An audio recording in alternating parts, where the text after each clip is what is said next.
Assalamualaikum warahmatullahi wabarakatuh. Ketemu lagi di Jag Channel ya. Hari ini kita akan mengulas untuk beberapa saham tanggal 24 Mei 2021 ya. IHSG tutup di akhir pekan kemarin di hari Jumat yaitu minus 24 poinan atau di kisaran 0,4%. Posisinya level 5773 ya teman-teman ya. IHSG tutup di 5773, sempat posisi 5838 tertingginya dan tutup di 5773, terendah di 5742-an ya teman-teman.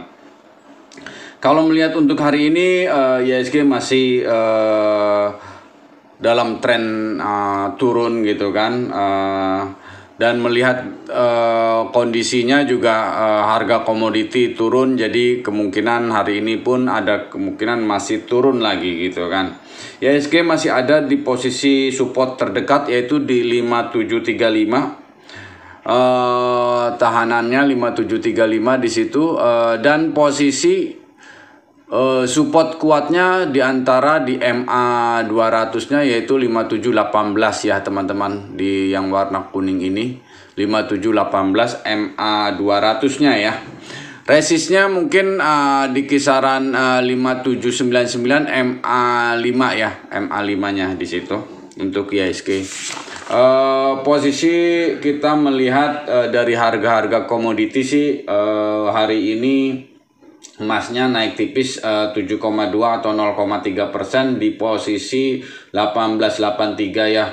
Minyaknya masih plus tipis 63,9, 0,3an plusnya atau 0,5%. Nikel turun ya 37-an dan timah masih stuck di 29522 ya. Yang turun cukup lumayan sih sebenarnya dari nikel ya, cukup lumayan, udah posisi 16.693 ya, di bawah 17 ribuan gitu kan. Tapi secara garis lurus kelihatannya nikel masih akan berbalik plus lagi nantinya. Melihat dari regional tutup hari Jumat sih beberapa ada yang plus juga. Dow tutup Jumat itu plus 123, 0,36% di posisi level 34200-an ya, 34207 tepatnya. Terus posisi yield obligasi pemerintah Amerika yang 10 tahunan di posisi 1,623, masih di kisaran ini, jadi masih sebagian orang masih melihat ada sebagian masih mereka tarik dana dari kita gitu kan, sebagian capital outflow karena melihat dari yieldnya masih cukup lumayan menarik di sana ya, antara 1,623, emang turun dari sebelumnya gitu kan, cuma masih kisaran di sini. Oke, saham-saham yang masih kita perhatikan gitu kan teman-teman, kita ini ya untuk IHSG sudah ya, kita posisi tadi support yang paling kuatnya ada di 5718, itu adalah MA 200-nya. Jika MA 200 ini jebol, maka arah downtrend akan terus berlanjut untuk IHSG ya gitu. Tapi kalau masih 5718 ini masih bisa mental kembali, masih ada kemungkinan kita akan bermain ke antara 6 ribuannya, masih ada kemungkinan gitu. Tapi kalau udah 5718 dijebolin juga, maka arah turun kemungkinan lebih besar daripada kembali naiknya gitu kan ya. Oke, yang masih bisa diperhatikan untuk hari ini adalah BABP yang saya intip sih ya, yang bisa diintip. BABP posisinya tutup kemarin di 112, tertinggi sempat 120 ya, hampir auto reject tapi tidak berhasil di auto reject, akhirnya tutup di 112 ya. Untuk support di 106, untuk BABP resistnya 126. Jika dia break sih sebenarnya kembali lagi ke posisi 126 dan 135 ada resist paling tinggi, ini bukan paling tinggi, paling besar ya, resist besar, jadi harus dengan volume yang cukup lumayan besar. Di sini 135 untuk BABP. Terus posisi buy di kisaran antara 106 sampai 112 lah ya.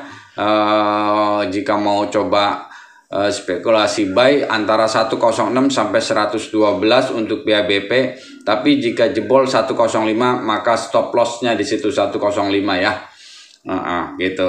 Terus berikutnya adalah Sochi. Sochi posisinya tutup kemarin di 236 ya. 236 untuk Sochi masih sebenarnya menarik juga gitu kan. Ada resist paling ininya antara di 248 ya. 250 248 di situ antara resist di situ, support di 232 ya, teman-teman.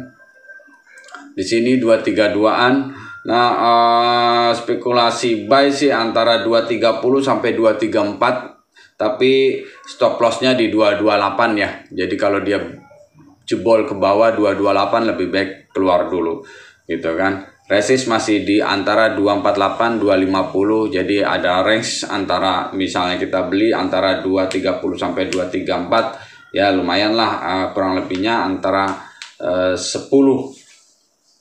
perakan ya. Jadi masih bisa lah gitu kan ya, masih ada range di situ berapa persen gitu kan, lumayan. Terus berikutnya ada DMMX. saya perhatikan masih menarik, tapi posisi tutup kemarin kan di 1050 ya, 1050.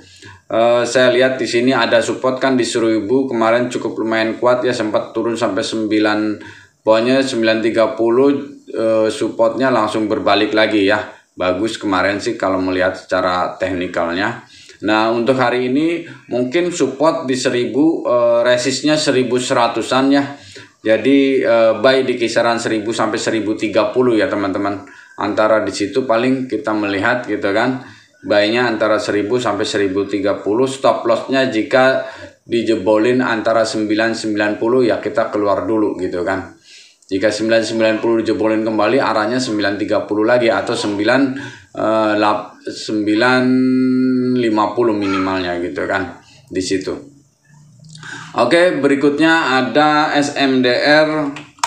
SMDR ini kelihatannya sudah mulai berbalik setelah dia konsolidasi ya, dari sini 1 2 3 4 5, kurang lebihnya 1 minggu konsolidasi. Hari ini dengan volume kemarin penutupan Jumat dengan volume yang cukup lumayan kuat dan besar gitu kan. Kelihatannya Samudra sudah mulai kembali naik dan tutup kemarin di posisi 525 pas di resistnya dia. Nah, untuk Samudra saya coba perhatikan dulu gitu kan. Jika dia masih ada kemungkinan turun di antara kisaran 500 sampai 510 sih ya, boleh spekulasi buy ya, 500 sampai 510. Resist 570 di posisi Bollinger topnya atau Bollinger atasnya ya di situ. Nah, posisi stop lossnya antara 498. Jadi jika dijebolin di 498 ya lebih baik keluar dulu gitu kan ya. Itu untuk si Samudra. Berikutnya ada ISAT ya. ISAT kalau saya lihat dengan kemarin sudah disetujuinya penjualan menaranya dia dan sewa kembali gitu kan. Itu kurang lebihnya untuk memperbaiki cash flow-nya dia dan cukup lumayan bagus nantinya gitu kan. Untuk dia ada cash gitu kan yang cukup lumayan besar, dan dia juga laporan keuangannya cukup lumayan bagus ya kemarin di kuartal pertamanya gitu kan. Kalau saya lihat masih ada kemungkinan dia akan ngebreak di atas 7.000-an, tapi kita dengan bermain safe ya, lebih baik kita main teknikalnya. Ada kemungkinan dia resist di 6810. Jika dia break 6810 maka arahnya bisa kembali di atas 7.073-an ya, antara di situ ya. Nah, posisinya kita kalau mau spekulasi buy di kisaran 65 sampai 6550, stop lossnya 6470 gitu kan. Stop loss antara 6470, buy di kisaran 6500 sampai 6550 ya, teman-teman di situ. Resistnya 6810. Itu sih untuk si Indosat ya. Berikutnya BRMS ya. BRMS selama dia berhasil selama dia masih konsolidasi antara di 97 sampai 99 gitu kan, sebenarnya masih cukup lumayan aman ya. Nah, resist jika dia jebolin di 102 gitu kan. Kalau EMA 10-nya sih di posisi kisaran 100 ya.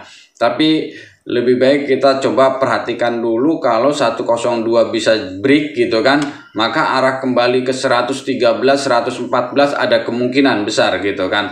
Tapi kalau dia 102-nya tidak berhasil dibreakin, karena melihat saya beberapa indikatornya, volumenya juga masih cukup lumayan kecil ya, berapa hari ini makin sedikit volume. Jadi turunnya dia masih hanya sekedar konsolidasi ya di kisaran 97 sampai 100 gitu kan untuk si BRMS. Jadi perhatikan, jika 102 dengan volume yang cukup lumayan besar, maka ada kemungkinan akan kembali ke 113 sampai 114-nya sebagai resistnya dia ya, itu BRMS. Berikutnya ada Friend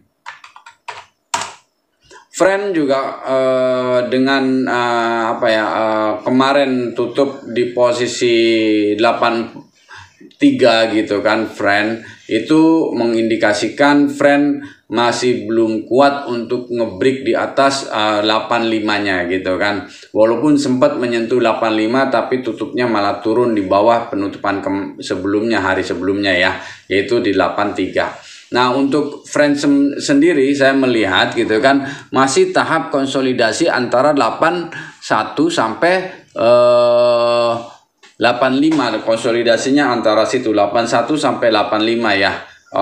Melihat dia sebelum dia break kembali di atas 86 sampai 90-nya ya untuk sebagai resist berikutnya gitu kan Friend. Jadi jika dia masih bertahan sampai ke 81 sih masih cukup lumayan aman ya. Mungkin masih distribusi atau konsolidasi di antara kisaran ini saja gitu kan. Tapi kalau misalnya dia 81-nya jebolin 80, maka arah kembali turun gitu kan. Tapi kalau melihat dari secara teknikal sih harusnya tidak di bawah 80 ya, karena kan kemarin juga cukup lumayan berhasil untuk reisunya, harusnya sih bisa kembali naik ya untuk si Friend ini. Itu ya teman-teman, seperti biasa saya mengingatkan kalau ulasan ini hanya untuk membantu Anda dalam menentukan arah investasi Anda. Jadi bukan ajakan untuk membeli atau menjual ya, saya ingatkan kembali ya, disclaimer on. Semuanya risiko ada di tangan Anda sendiri gitu kan. Anda yang menentukan gitu kan. Nah, untuk beli atau jual. Nah, jadi saya mengulas ini, Anda cek kembali apakah ulasan yang saya ulas ini bermanfaat untuk Anda atau bisa diikutin atau tidak, itu Anda yang memutuskan ya. Cek kembali apa yang saya ulas ini. Mudah-mudahan apa yang saya ulas ini bisa bermanfaat untuk Anda, bisa memberikan Anda kesuksesan dan keuntungan dalam berinvestasi di pasar modal, khususnya saham ya. Oke, sekian dulu dari saya. Wassalamualaikum warahmatullahi wabarakatuh.